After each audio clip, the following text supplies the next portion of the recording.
ওয়াকফ bill pass হয়ে গেল, আপনি কি বলতে চান? আমি প্রথমেই বলেছি ইস ঘর কো আগ লাগি ঘর কি চিরাগ। কালকে কলকাতায় জমিয়তে উলামায়ে হিন্দের তরফ থেকে ডাক আছে, আলেমরা যে যেখানে ডাক দেবে আপনারা যাবেন। আর এটা আপনার কতটা ক্ষতিকারক এটা তো আলেমরা বলছে, বক্তারা বলছে। আসাদুদ্দিন ওয়াসি পার্লামেন্টে বিল ছিঁড়ে দিল, আপনার মতামত? তিনি প্রতিবাদ করেছেন। প্রতিবাদ, এখানে একটা কথা বলে দিই, এই বিলের পক্ষে 282টা ভোট পড়েছে, আর এর বিপক্ষে ভোট পড়েছে 232টা। কটা বললাম? 232টা। প্রত্যেকটা মুসলিম শুনবেন। আমি কেন প্রথমে বললাম ইস ঘর কো আগ লাগি ঘর কি চিরাগ সে, যদিও বক্তা চলে এসছে আমার কাছের মানুষ, আমি এই কথাটা বলি ছেড়ে দেব, যে 232 জনের মধ্যে যে আপনার পক্ষে ভোট দিয়েছে, বিলের বিপক্ষে ভোট দিয়েছে আপনার হয়ে, তার মধ্যে 29টা এমপি হচ্ছে মুসলিম। কটা বললাম? 29টা, 29। এবং 203টে এমপি হচ্ছে আমাদের দেশের বিভিন্ন ধর্মের, হিন্দু আছে, শিখ আছে, ইসাই আছে, বিভিন্ন ধর্মের আছে। তাহলে আপনাকে ভাবতে হবে আপনি কাকে গালি দিচ্ছেন। হিন্দু ভাই আপনার পক্ষে আছে না? না আছে।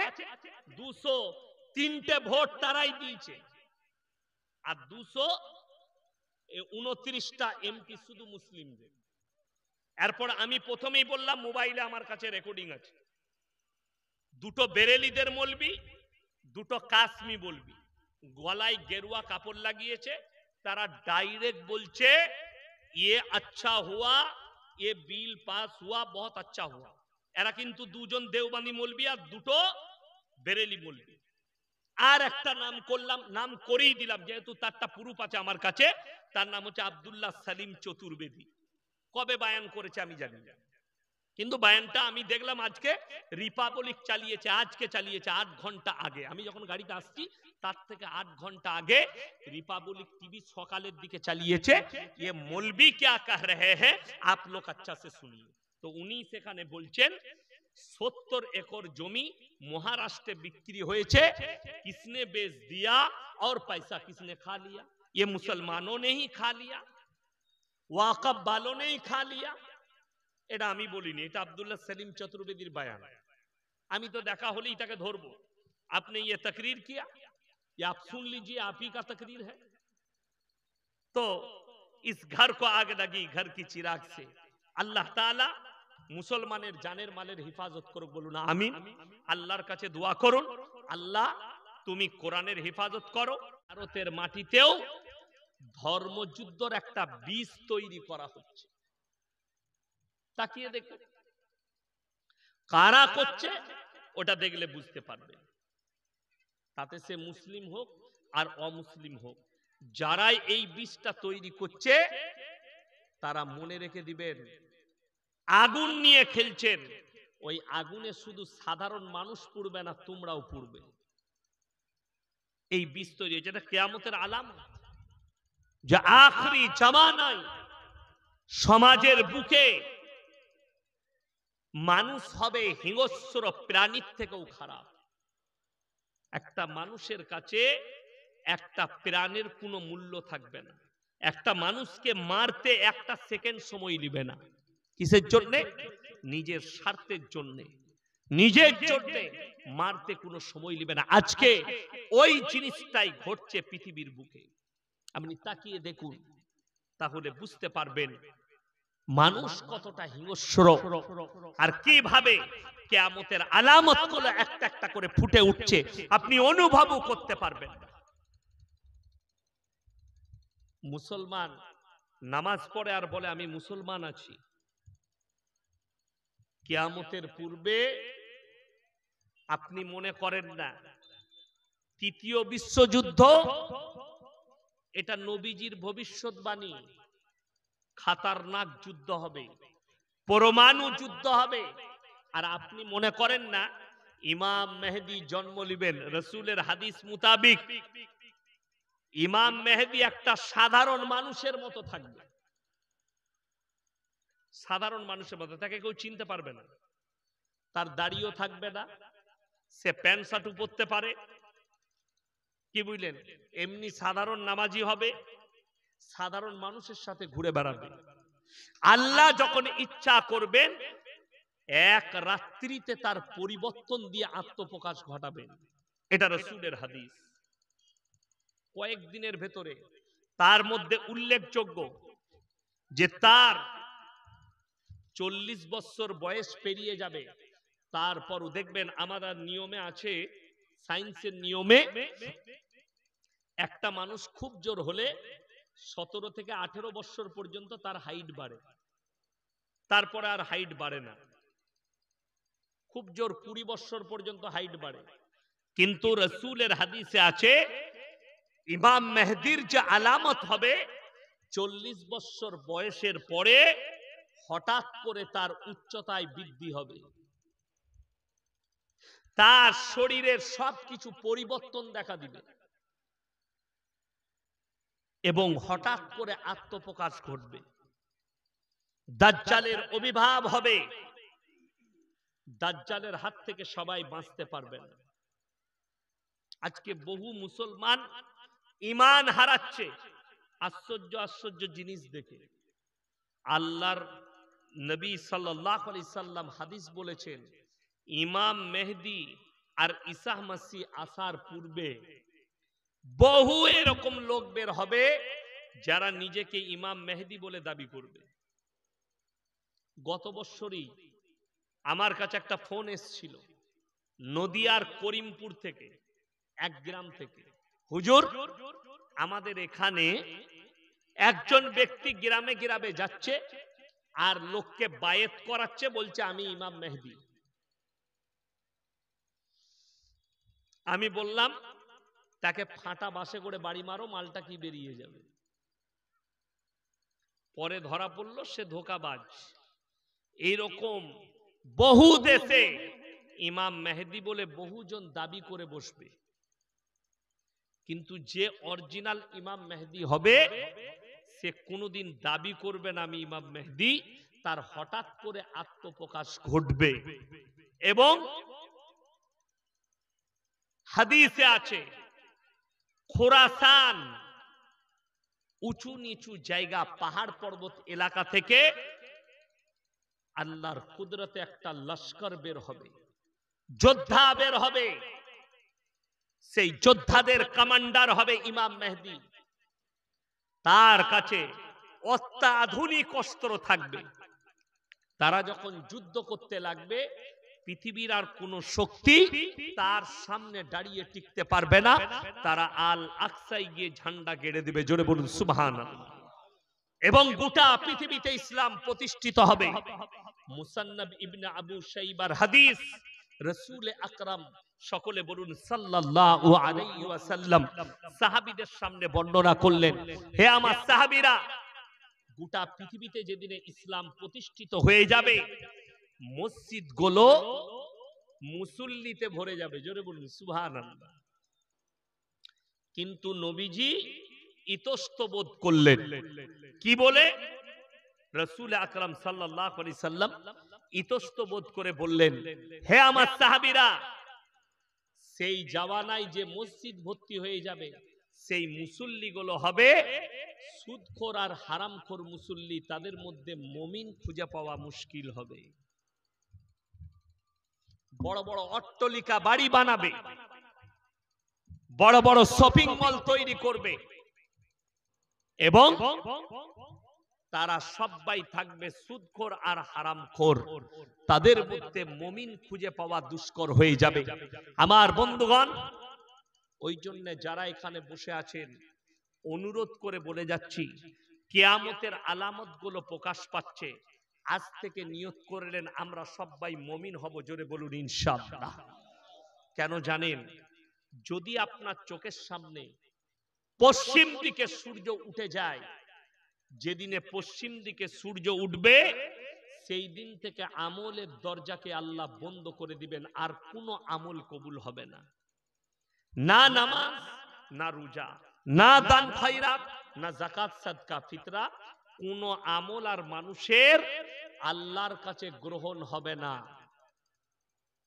যেদিনে আল্লাহ তাআলা সূর্যকে পশ্চিম দিকে উদয় করে দিবেন, ওই জন্য আপনাকে তৈরি হতে হবে সব সময় নামাজের দ্বারা, নিজের আমলের দ্বারা, নিজের তাকওয়ার দ্বারা, নিজের পরেজগারির দ্বারা আপনি নিজেকে তৈরি করুন। আমাকে কালকে আল্লাহর কাছে হাজিরি দিতে হবে। ওমাল হায়াতুদ দুনিয়া ইল্লা মাতাউল গুরুর, এই দুনিয়া তোমাদের জন্য সম্পূর্ণ ধোঁকা। আপনি ধোঁকায় পড়ে আছেন। যেদিনে মারা যাবেন সেদিনে বুঝতে পারবেন। এই যে শরীরটা দেখতে পাচ্ছেন আমার আপনার, এই শরীরগুলো একটাও অরিজিনাল শরীর, সব নকল। কেন? মরে যাওয়ার পরে মিটে যাবেন। মানুষের শরীর মিটে যায়, জমিন খেয়ে নিবে, তাতে সে পুড়ে যাক, তাতে সে পানিতে মিশে যাক, তাতে সে মাটির সাথে মিশে যাক, আল্লাহ তাআলা আল্লাহর কসম কিয়ামতের দিনে পুনরায় দাঁড় করাবেন। কোরআনে আল্লাহ কসম খেলেন ওই জন্য, লা উকসিমু বিয়াউমিল কিয়ামা, আমি কসম খাচ্ছি কিয়ামতের দিনের, ওয়ালা উকসিমু বিন্নাফসিল লাওয়ামা, আরো আমি কসম খাচ্ছি ওই সমস্ত আত্মার, আয়াহসাবুল ইনসানু আল্লান নাজমা ইদামা, যারা বলে আমরা মরে যাওয়ার পরে আল্লাহ আমাদেরকে পুনরায় কেমন করে জীবিত করবেন, কিভাবে আল্লাহ আবার পুনরায় আমাদেরকে দাঁড় করাবেন। বালা কাদিরিনা আলা আন নুসাউইয়া বানানা বাল ইউরিদুল ইনসানু লিয়াফজুরা আমামা। হে আমার নবী, তাদেরকে বলে দাও, শুধু তাদের আকৃতি নয়, তাদের চেহারা নয়, চোখ কান নাক হাত পা নয়, তাদের হাতেতে আঙ্গুলেতে যে লকির গুলো আছে, যে দাগ গুলো আছে, আমি আল্লাহ এইগুলোকে পুনরায় পরিপূর্ণ করতে সক্ষম। জোরে বলুন সুবহানাল্লাহ। আমি এইভাবে দাঁড় করাবো। বেঈমান কাফেররা আল্লাহ নবী সাল্লাল্লাহু আলাইহি সাল্লামকে প্রশ্ন ছুড়েছে, ইয়াসআলু আইয়ানা ইয়াউমুল কিয়ামা, ওগো আল্লাহর নবী আপনি বলুন কিয়ামতটা কবে হবে। আল্লাহ তাআলা উত্তর দিয়েছেন, নবীজিকে বললে, হে আমার নবী তুমি তাদেরকে শুনিয়ে দাও যারা জানতে চাইছে কিয়ামতটা কবে হবে। আমার আল্লাহ তারিখ বলেননি, আমার আল্লাহ রাব্বুল আলামিন তাদেরকে কি শুনিয়েছেন, আলামত গুলো। তার মধ্যে উল্লেখযোগ্য আলামত আল্লাহ বললেন, ফাইদা বারিকাল বাসার, তোমাদের চোখগুলো স্থির হয়ে যাবে। চোখ স্থির মানে কোন আশ্চর্য জিনিসকে দেখলে যেমন ভাবে আমাদের চোখ দাঁড়িয়ে যায়। আপনি সকালবেলায় নন্দীগ্রাম বাজারে গেলেন, দিয়ে দেখলেন মাছের বাজারে একটা 20 কিলো ওজনের মাছ এসছে, কাতলা। আপনার চোখটা বের হবে না? হবে না? ও আল্লাহ, চোখ দাঁড়িয়ে যাবে। একটা বড় সাপ দেখলেন, চোখ দাঁড়িয়ে গেল। আল্লাহ কোরআনে এই শব্দই ব্যবহার করলেন, ফাইদা বারিকাল বাসার, তাদের চোখগুলো স্থির হয়ে যাবে। ওয়া খাসাফাল কামার, চন্দ্র আলোহীন হয়ে যাবে। ওয়া জুমিয়াশ শামসু ওয়াল কামার, চাঁদ আর সূর্যকে একটা রাস্তায় টক্কর খাওয়াবো। ওয়া জুমিয়াশ শামসু ওয়াল কামার, তাদেরকে একটা রাস্তাতে টক্কর খাওয়ানো হবে। ইয়াকুলুল ইনসানু ইয়াউমাইদিন আইনাল মাফার, মানুষ সেদিনে বলবে কোথায় পালালে বাঁচি। কাল্লা লা ওয়াজার ইলা রাব্বিকা ইয়াউমাইদিনিল মুস্তাকার, সেদিনে নিজের রবের কাছে, নিজের আল্লাহর কাছে দণ্ডায়মন ছাড়া বিকল্প কোনো রাস্তাই মানুষের কাছে থাকবে না। এটা কোরআন। আল্লাহর কাছে মানুষকে দণ্ডায়মন হতে হবে। এবং কিয়ামতের ময়দানটা নন্দীগ্রাম হবে না, মেদিনীপুর হবে না, কিয়ামতের ময়দানটা হচ্ছে ফিলিস্তিনের ময়দানটাই হচ্ছে কিয়ামতের ময়দান। ওইখানেই আল্লাহ রাব্বুল আলামিন গোটা পৃথিবীর মানুষকে জড়ো করবেন। ওই জায়গাতেই কিয়ামত অনুষ্ঠিত হবে। গোটা পৃথিবীর মানুষকে আল্লাহ তুলে ওই কিয়ামতের ময়দানে আল্লাহ হাজির করবেন, ফিলিস্তিনের ময়দানে। আমার বন্ধুগণ, আমার ভাই, আজ থেকে সবাই নিয়ত করুন আমরা 5 ওয়াক্তের নামাজি হব। জোরে বলুন ইনশাআল্লাহ। 5 ওয়াক্তের নামাজি হন, পরকালের চিন্তা নিয়ে, মরণের পরের চিন্তা নিয়ে, যে আল্লাহ আমি আজকে যদি মারা যাই কালকে আমার কি হবে, আমার কবরটা কেমন হবে, আমার পরকালটা কেমন হবে। আমার ভাই, ওই জন্য অনুরোধ করে বলছি, নামাজ একটা ব্যক্তিও ছাড়বেন না। ইচ্ছাকৃতভাবে নামাজ ছাড়লে আপনি বিপদে পড়বেন, আপনি ফেরে পড়বেন। ইচ্ছাকৃতভাবে নামাজ ছাড়লে কিয়ামতের দিনে আল্লাহর কাছে পাকড়াও হবেন। নামাজ আপনার জন্য ফরজ, আপনি নামাজ অবশ্যই পড়বেন। লাস্টে বলি, পর্দা করা ফরজ না ফরজ নয়? কথা বলেন। পর্দা করা ফরজ, কিন্তু অবাক হবেন আজকে কি আমাদের মুসলিম মহিলারা পর্দায় থাকে? থাকে না। আপনি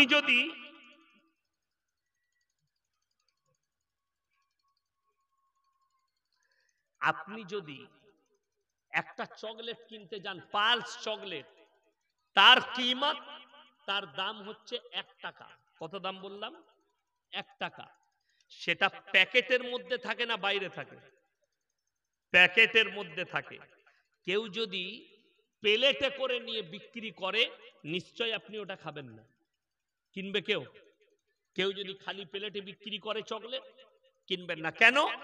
অতি ধুলো পড়েছে, মাছি বসেছে, অর্থাৎ এটা আমার জন্য শুভনীয় নয়, আমার জন্য উপকারী নয়, ক্ষতিকারক।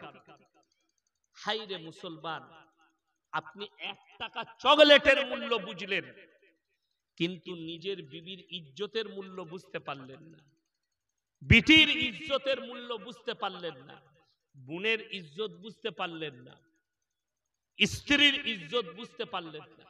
অথচ আল্লাহ কোরআনে স্পষ্ট বলেছেন, ওয়াদরিব খুমুরিহিন্না আলা জুনুবিহিন, হে নারী তুমি পর্দা নির্ধারিত করো, তোমরা কোনোদিন ধর্ষিতা হবে না, তোমরা কোনোদিন লাঞ্ছিত হবে না।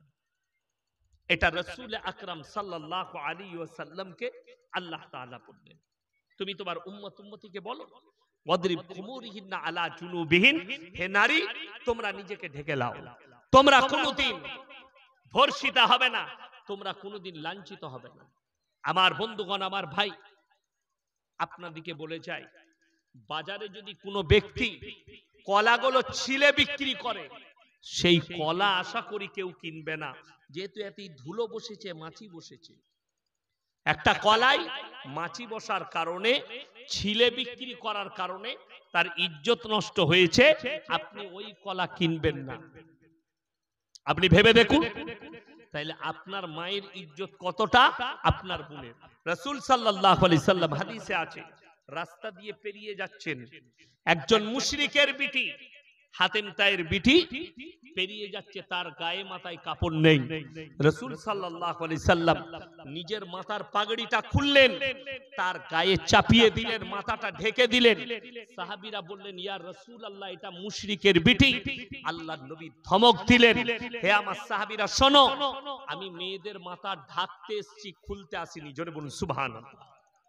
এটা নবীজি বললেন, আমি মেয়েদের, মহিলাদের মাথা ঢাকতে এসেছি, খুলতে আসিনি। আল্লাহর নবী ঢেকে দিলেন। নবীজি পর্দা, যেদিন থেকে পর্দা ফরজ হয়েছে, রিওয়ায়েতে আছে আল্লাহর নবী এবং সাহাবীর বিবিরা পায়ের নখটা পর্যন্ত পর্দা থেকে বের করেনি। জোরে বলুন সুবহানাল্লাহ। আপনি আমি ভেবে দেখি আমার ফ্যামিলির পর্দাটা কেমন, আমি আমার ফ্যামিলিকে কেমন পর্দায় রেখেছি। জেনে রেখে দিবেন, ওই পুরুষগুলো হচ্ছে দাইয়ুস, আর দাইয়ুস কোনোদিন জান্নাতে প্রবেশ করবে না যারা নিজেদের বিবিদিকে বেপর্দায় ঘুরিয়ে নিয়ে বেড়ায়। এরা দাইয়ুস পুরুষ, তারা কোনোদিন জান্নাতে যাবে না। আমার ভাই, আপনার বিবি সাক্ষী দিবে কিয়ামতের দিনে, আল্লাহ এ আমার স্বামী আমাকে জীবনে নামাজের জন্য দাওয়াত দেয়নি, জীবনে আমাকে পর্দার কথা বলেনি, সেই তোমাকে জাহান্নামে টেনে নিয়ে যাবে। আপনার বিটি সে আল্লাহর কাছে সাক্ষী প্রদান করবে, আল্লাহ এ আমার বাপ আমাকে জীবনে পর্দার দাওয়াত দেয়নি, আমাকে তাকিদ করেনি, সে সাক্ষী দেবে আপনার মেয়ে আপনাকে জাহান্নামে নিয়ে যাবে। আপনার বোন সাক্ষী দেবে আল্লাহর কাছে, আল্লাহ এ আমার ভাই আমাকে জীবনে কোনোদিন তাকিদ দেয়নি, পর্দার কথা বলেনি, আপনার বোন আপনাকে টেনে জাহান্নামে নিয়ে যাবে। জেনে রেখে দিবেন আপনার পরিবার একা জাহান্নামে যাবে না। হ্যাঁ, আপনি মৃত্যুকাল পর্যন্ত আপনার পরিবারকে দাওয়াত দিয়েছেন, তারা কবুল করেনি, আল্লাহকে বলতে পারবেন, আল্লাহ তুমি তো ভালো করে জানো আমি আমার পরিবারকে দাওয়াত দিয়েছি, আমার পরিবার মেনে নেয়নি। কেন? ইন্নাল্লাহা লা ইয়াখফা আলাইহি শাইউন ফিল আরদি ওয়ালা ফিস সামা। হে আমার নবী, আসমান আর জমিনের মধ্যে এমন কোন জিনিস নেই যেটা আমার আল্লাহর কাছে গোপন আছে। মানুষ হৃদয়ে কথা বলে, আমি আল্লাহ শুনতে পাই। জোরে বলুন সুবহানাল্লাহ।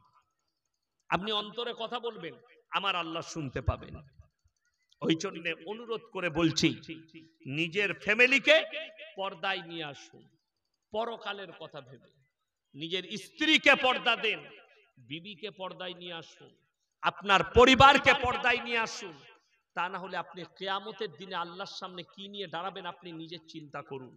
দাওয়াত দেন। আপনার বিবি নামাজ পড়ে না, নামাজের দাওয়াত দেন। মায়েরা শুনেলেন, তোমার স্বামী বেনামাজি, তুমি দেখতে পাও তোমার স্বামী হারাম ইনকাম করছে, তুমি তোমার স্বামীকে দাওয়াত দাও, হারাম ইনকাম করো না, হালাল খাবো। যদি হাওয়াটা না পায় তাও ভালো, যদি ডাল মাংস না পায়, মাসে বছরে একবার মাংস খাবো তাও ভালো, ডাল আলু খেয়ে জীবন কাটাবো, শাক ভাত খেয়ে জীবন কাটাবো, কিন্তু হারাম ইনকাম করো না। স্বামীকে দাওয়াত দেন, আপনি আপনার স্বামীকে দাওয়াত দেন, আপনি আপনার বিবিকে দাওয়াত দেন, তবে কিয়ামতের দিনে আপনি ক্লিয়ার হতে পারবেন। আর আপনি যদি আপনার বিবিকে দাওয়াত দিতে না পারেন, আপনার বিবি আপনার জন্য সাক্ষী দেবে। হে মা, তুমি তোমার স্বামীকে বলো, সকলে বলুন, রুজির মালিক কে? রুজির মালিক যদি আল্লাহ হয়, তাহলে আপনি কেন হারাম ইনকামের উপরে ভরসা করুন? কেন লটারির উপরে আপনার ভরসা হবে যদি রুজির মালিক আল্লাহ হয়? কেন আপনার ভরসা হবে একটা হারাম ইনকামের উপরে? রুজির মালিক যদি আপনি আল্লাহ মনে করেন। আপনি ভেবে দেখুন, একটা মানুষ আপনার গ্রামে টোটো চালায়, প্রত্যেক দিন তার 400 টাকা রোজগার টোটো চালিয়ে, তাহলে 3-12,000 টাকা রোজগার মাসে। আর আপনার মসজিদের ইমামের বেতন 6,000। আচ্ছা বলুন তো, ইমাম সাহেবের বিবিকে দেখেছেন কোনোদিন রাস্তায় বেরিয়ে লোন করতে গেছে? গ্রুপ লোন, বন্ধন লোন করেনি। আপনি 6,000 বেতন দিয়েছেন, তারপরও ইমাম সাহেবের বিবিকে গ্রুপ লোন করতে হয়নি। আর দুঃখের বিষয়, আপনি 20,000 টাকা রোজগার করেন, আপনার বরকত নেই, আপনাকে গ্রুপ লোন আর বন্ধন লোনের উপরে ভরসা করতে হবে। তাইলে আপনাকে চিন্তা করতে হবে, আমি হারাম পথে যাওয়ার কারণে আমার বরকত নাই, আমি হালাল থেকে সরে গেছি তাই আমার বরকত নেই। ওই জন্যে আমার ভাই,